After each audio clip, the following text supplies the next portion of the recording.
Ich denke, ich kann für jeden Einzelnen sprechen, wenn ich sage, 1000 Euro jeden Monat aufs Konto zu bekommen, würde niemand ablehnen und ist auch gleichzeitig der Traum vieler. Wenn wir einfach mal darüber sinnieren, was uns 1000 Euro, die wir einfach so jeden Monat auf unser Konto bekommen, ermöglichen würden, kommen uns die verschiedensten Vorteile in den Sinn. Den Montag ab jetzt frei machen und die Stunden beim Arbeitgeber reduzieren, 4-Tage-Woche. Oder man wechselt komplett auf Teilzeit, weil das Gehalt aus dem Hauptjob auf einmal einen anderen Stellenwert einnimmt. Und da wir auf diesem Kanal ja auch sehr oft über das Thema Rente sprechen, 1000 Euro ermöglichen dem einen oder anderen ganz einfach eine frühere Rente und nicht den Zwang, bis Mitte 60 arbeiten zu müssen.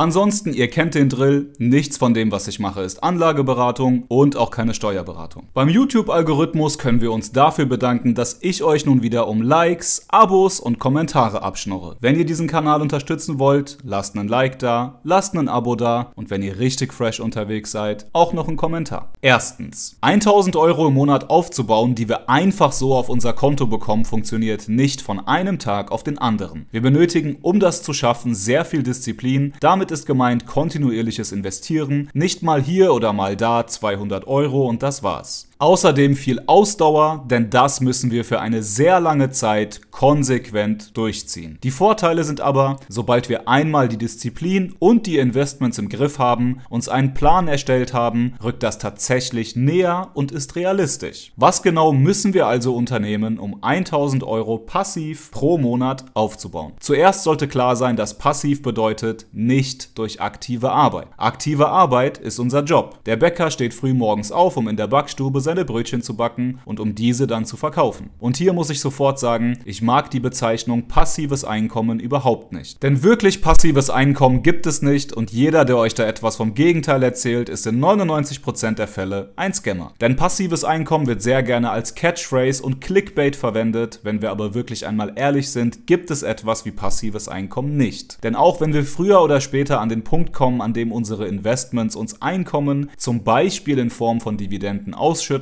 mussten wir vorher aktive Arbeit leisten. Zum einen mussten wir durch unseren Job überhaupt erst einmal Geld verdienen, dieses zur Seite legen und es investieren, sodass es überhaupt erst für uns arbeiten kann. Zusätzlich mussten wir uns vorher genau anschauen, in was wir investieren. Jedes Unternehmen an der Börse und auch jeder ETF haben unterschiedliche Vor- und Nachteile, Wachstumskennzahlen, Schulden, Nettoerträge und vieles mehr. Wir müssen uns also erst einmal durch einiges durchkämpfen, bevor unsere Investments anfangen zu laufen. So etwas wie im Schlaf Geld zu verdienen gibt es also nicht und passives Einkommen ist wirklich nicht einfach. Nun gibt es diverse Möglichkeiten, Arbeit zu investieren, um aus dieser gegebenenfalls zu einem späteren Zeitpunkt passives Einkommen zu schöpfen. Das funktioniert zum Beispiel sehr gut bei Menschen, die ein Talent zum Schreiben haben. Sagen wir, du bist Journalist und bist angestellt. Dann verdienst du durch deine aktive Arbeit als Journalist Geld, kannst dann aber auch über die Jahre mit dem Wissen, was du hast, zum Beispiel ein Newsletter starten, einen Blog, einen YouTube-Kanal oder du bist wo auch immer auf Social Media unterwegs. Daraus lässt sich dann durch sehr viel aktive Arbeit, wenn du das gut machst, passives Einkommen generieren. Oder du bist gut im Bereich Softwareentwicklung und KI und baust einen sehr guten Chatbot und über diese Arbeit generierst du langfristig Geld. Oder denkt auch an die Leute, die E-Books schreiben und diese über Amazon verkaufen. Das ist tatsächlich möglich und das sind Dinge, die wirklich funktionieren. Du musst aber zuerst sehr viel aktive Arbeit investieren, bis du dann zu einem meistens sehr viel späteren Zeitpunkt Geld damit verdienst. Nun können wir das Ganze einen Schritt weiter denken, denn du kannst dich mit deinem Geld auch in eine GmbH einkaufen oder in ein Aktienunternehmen und Anteile erwerben. Auch dann fängt dein Geld langsam aber sicher an für dich zu arbeiten und du generierst Kapitalwachstum. Der Journalist aus unserem Beispiel von eben könnte sich also zum Beispiel in ein großes Medienhaus einkaufen und Anteilseigner werden. All diese Anteile, die du an Unternehmen, in welcher Form auch immer hältst, sind sogenanntes Kapitalvermögen. Wenn du Inhaber einer GmbH bist, können das Gewinnausschüttungen sein, meistens einmal jährlich. Oder aber auch Zinsen oder Dividenden und je nachdem kann das auch über Mieteinkünfte funktionieren bei Immobilien. All das ist das Zauberwort, das jeder Investor so liebt und das all das gut zusammenfasst. Rendite. Da wir nun zumindest beispielhaft wissen, wie wir unser Geld investieren können, sodass es für uns arbeitet, bleibt natürlich festzuhalten, dass diese 1000 Euro erst einmal brutto sind. Uns interessiert ja aber, wie wir nach Abzug aller Steuern 1000 Euro netto netto erreichen, über die wir wirklich auch verfügen können. Erträge aus Kapitalvermögen oder auch aus Mieteinkünften sind nämlich immer erst einmal brutto und müssen versteuert werden. Die Zielsetzung sind also pro Monat 1.000 Euro netto zu kassieren. Das entspricht 12.000 Euro auf ein Jahr gerechnet. Egal in welcher Form wir Erträge erwirtschaften, sie alle sind steuerpflichtig und das ist sehr unterschiedlich. Mieterträge werden beispielsweise mit dem persönlichen Steuersatz besteuert, auch wenn es viele Möglichkeiten zu steuerlichen Abschreibungen gibt. Kryptowährungen wie Bitcoin sind deshalb so attraktiv, weil sie nach 366 Tagen Haltedauer somit ein Jahr und einem Tag komplett steuerfrei sind. Bei Dividenden und auch Zinsen ist es die bekannte Kapitalertragssteuer. Da wir aber über Investments primär in den Aktien- und Kryptomarkt auf diesem Kanal sprechen, bleiben wir einmal bei Dividenden, da wären wir bei der Kapitalertragssteuer. Rechnen wir also einmal so lange gemeinsam, bis wir auf die 12.000 Euro netto pro Jahr kommen,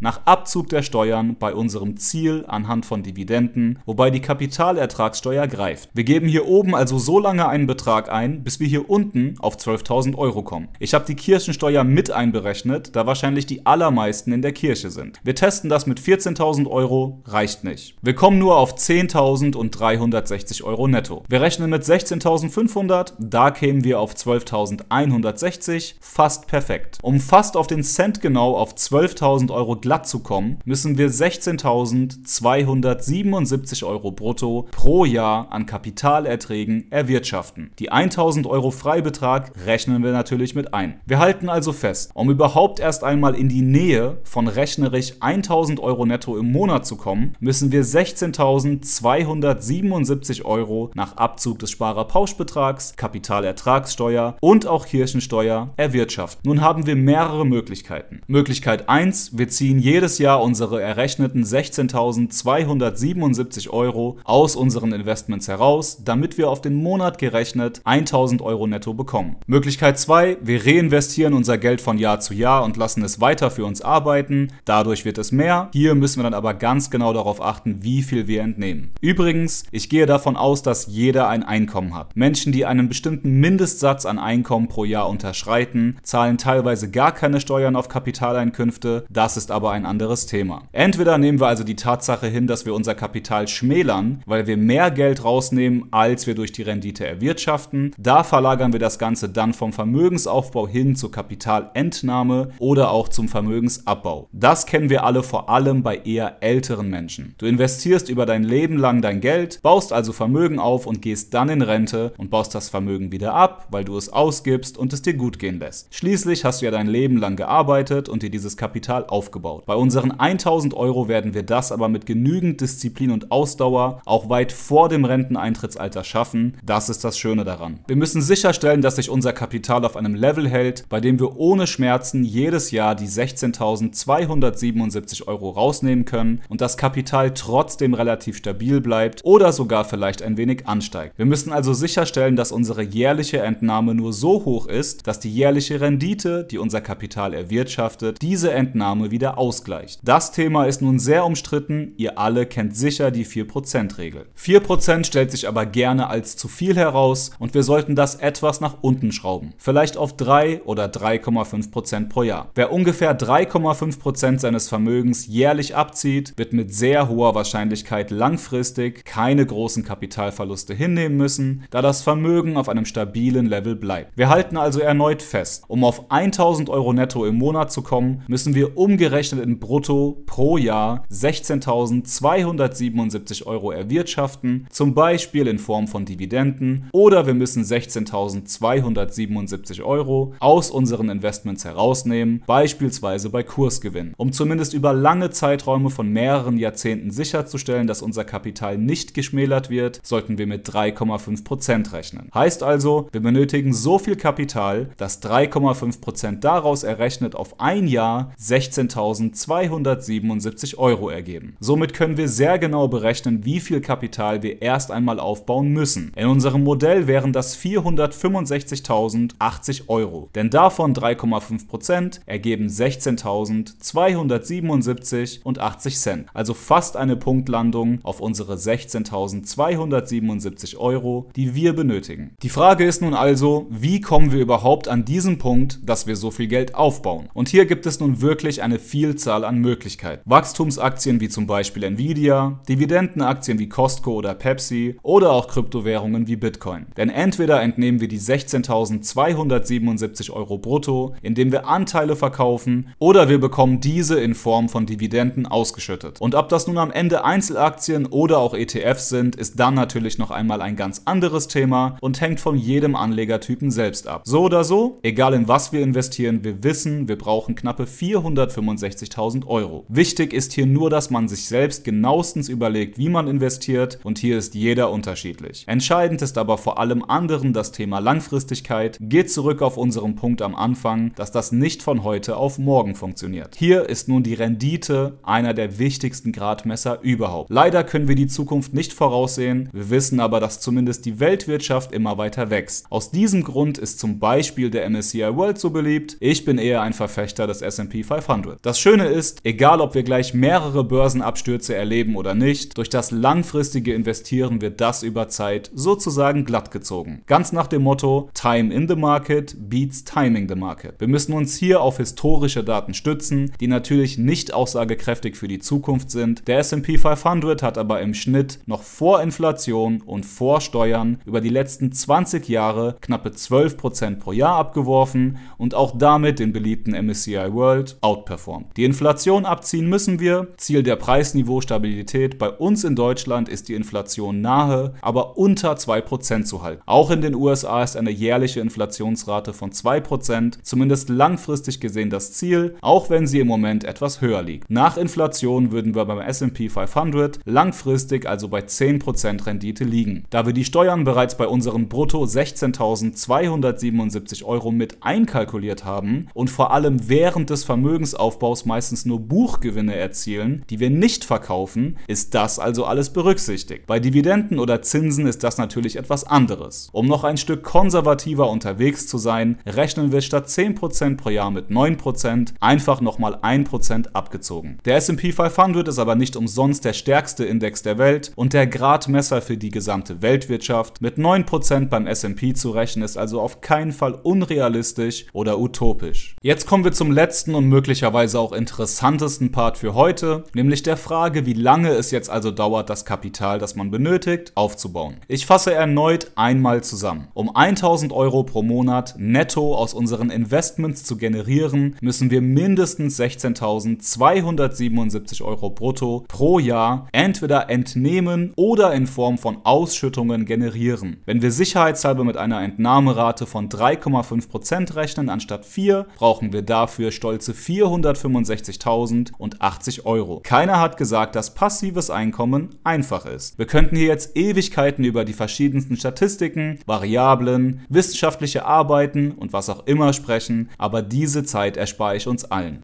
Die beiden einzigen Variablen, die wichtig sind, sind die Sparrate und der Anlagehorizont. Wenn du sehr viel investieren kannst, reduziert sich die Zeit, die du brauchst, um auf diese gerundeten 465.000 Euro zu kommen. Wenn du eher weniger investieren kannst, was an der Stelle überhaupt nicht schlimm ist, wichtig ist, dass du überhaupt investierst, dann wird die Zeit, die du benötigst, länger. Rendite und Steuern haben wir uns angesehen. In der Ansparphase und beim Kapitalaufbau zahlen wir keine Steuern, weil wir Buchgewinne haben. Die Inflation hatten wir abgezogen und sogar nochmal 1%, um wieder sicherer zu sein bei der Rendite, und waren bei 9%. Auch beim Thema Gebühren sei einmal gesagt, der zum Beispiel S&P 5 Core ETF von BlackRock, übrigens in der Videobeschreibung verlinkt, verlangt nur 0,07% pro Jahr an Gebühren. Übrigens ist das keine Werbung, ich persönlich finde den ETF einfach gut, um den S&P 500 abzubilden. Schauen wir uns also an, wie lange es dauern würde, wenn wir tatsächlich bei 0 Euro anfangen würden, denn das wird die allermeisten interessieren. Ich habe hier einmal in 50er Schritten durchkalkuliert, wie lange die jeweilige monatliche Sparrate mit 9% pro Jahr verzinst laufen würde und wie viele Jahre es dauern würde, um auf das von uns errechnete Kapital zu kommen. Das sind jetzt wirklich sehr viele unterschiedliche Sparraten, weil mir hier wichtig war, dass jeder sehen kann, wie lange es je nach Größenordnung dauert. Jemand, der zum Beispiel jeden Monat, gestartet bei 0 Euro, auf 465.080 Euro kommen will, benötigt bei 300 Euro im Monat knappe 28,7 Jahre. Jemand, der sehr viel investieren kann und will und vielleicht 1.500 Euro pro Monat investiert, braucht hingegen nur noch 13,6 Jahre. Auch hier sehen wir also erneut, es ist eine Mischung aus Höhe der Sparrate, Anlagehorizont und am Ende der Rendite. Übrigens sparen die Deutschen im Durchschnitt zwischen 200 und 500 Euro pro Monat, wobei der tatsächliche Median bei ungefähr 250 im Monat liegt. Wir siedeln uns durchschnittlich also im Bereich von zwischen ungefähr 36 und gerundet 24 Jahren an. Und wenn wir uns das einmal anschauen, gibt es gleich mehrere Dinge, die wir erneut feststellen. Zum einen sind wir beim Thema Langfristigkeit. Langfristiges Investieren ist das, was zu tatsächlichem Vermögen führt, weil der Zinseszinseffekt wirken kann. Zusätzlich brauchen wir eiserne Disziplin. Menschen, die auf den Investmentzug aufspringen und sagen, ich investiere jetzt mal einige Monate mein Geld, werden sehr schnell merken, dass das alles nicht so einfach ist. Disziplin ist beim Investieren eines der Hauptattribute. Und ferner möchte ich sagen, bitte lasst euch je nach Sparrate nicht demotivieren. Der ein oder andere sagt jetzt vielleicht, wow, das dauert ja Ewigkeit. Relation ist hierbei das Zauberwort. Die durchschnittliche Rente in Deutschland liegt bei Männern bei 1.346 Euro, die der Frauen bei 903 Euro. Das ergibt einen Gesamtdurchschnitt von 1.099 Euro. Wer also jeden Monat 150 Euro investiert, braucht ungefähr 36,4 Jahre. Ich hatte mit 9% Rendite gerechnet. Wem das zu optimistisch ist, kann ich helfen, da ich das noch einmal mit 7% bei 150 Euro im Monat, gestartet bei 0 Euro gerechnet habe. Dann wären es nicht 36,4, sondern 43,1 Jahr. Sucht euch euer Schicksal also gerne selbst aus. Das Wichtige ist nur, dass jemand, der mit 20 Jahren beginnt und tatsächlich 43 Jahre braucht, am Ende 63 Jahre alt ist und es nicht mehr weit bis zur Rente hat. Diese Person hat dann aber statt der durchschnittlichen 1.099 Euro Rente, Stand jetzt, wenigstens 1.000 Euro on top und das verändert wirklich alles an der finanziellen Situation. Auch wenn diese Zeiträume je nach Sparrate also lang sind, heißt das nicht, dass Investieren nicht sinnvoll ist. Außerdem, und das ist wichtig, wenn wir einmal eine Person voraussetzen, die vielleicht schon 20.000 Euro angespart hat und dann damit beginnt zu investieren, verändert sich alles schlagartig. Eben hatten wir ja die Zeiträume für Menschen berechnet, die bei 0 anfangen. Sagen wir also, du hast bereits 20.000 Euro angespart, diese hast du jetzt investiert und sparst dann jeden Monat weiterhin 150 Euro on top. Wir rechnen wieder mit 9% Rendite. Diese Person bräuchte nun in Anführungszeichen nur noch 28 Jahre, um auf unsere errechneten 465.000 zu kommen. Die Person hingegen, die bei 0 anfing und 150 Euro im Monat investiert, braucht, wie wir eben sahen, 36,4 Jahre. Wir sehen also, es ist unmöglich, die Situation jedes Einzelnen abzubilden und das ist auch gar nicht mein Ziel gewesen. Wichtig ist zu erkennen, dass passives Einkommen erst einmal in 99% der Fälle nicht passiv, sondern aktiv ist und zweitens nicht so einfach ist, wie sich das die meisten gerne vorstellen. Tipp also für all die, die noch nicht viel Kapital haben. Ausgaben senken, versuchen mehr Geld zu verdienen, das geht durch einen Nebenjob, Weiterbildungen und vieles andere, über das wir bereits an vielen Stellen auf diesem Kanal sprachen. Playlist zu all dem, hier oben rechts verlinkt. Ab ungefähr 500 Euro Sparrate pro Monat rückt das Ziel von 1.000 Euro netto pro Monat in wirklich greifbare Nähe. Das ist also der Sweet Spot, an dem man arbeiten muss. Und zum Abschluss sei gesagt, wer die 1.000 Euro nicht in Form von Kapitalentnahmen, sondern in Form von Dividenden kassieren will, muss mit seinem Portfolio eine durchschnittliche Ausschüttungsrendite von 3,5% erreichen. Diese 3,5% zu schaffen, ist äußerst schwierig. Wer der Dividendenstrategie folgt und beispielsweise in den Spider Dividend Aristocrats ETF investiert, der wie der Name schon sagt, auf die Unternehmen, die den Status Dividendenaristokraten haben, fokussiert ist, der kann das schaffen. Die Ausschüttungsrendite liegt bei knappen 4%. Ich würde etwas konservativer mit 3% rechnen, dann sind es schon nicht mehr 465.000 Euro an Kapital, um auf 1.000 Euro im Monat zu kommen, sondern wieder etwas mehr. So oder so sind 1.000 Euro im Monat, die wir netto auf unser Konto bekommen, nicht einfach zu erreichen, aber auch nicht unmöglich. Man muss versuchen, früh genug anzufangen, man benötigt ein relativ hohes Einkommen,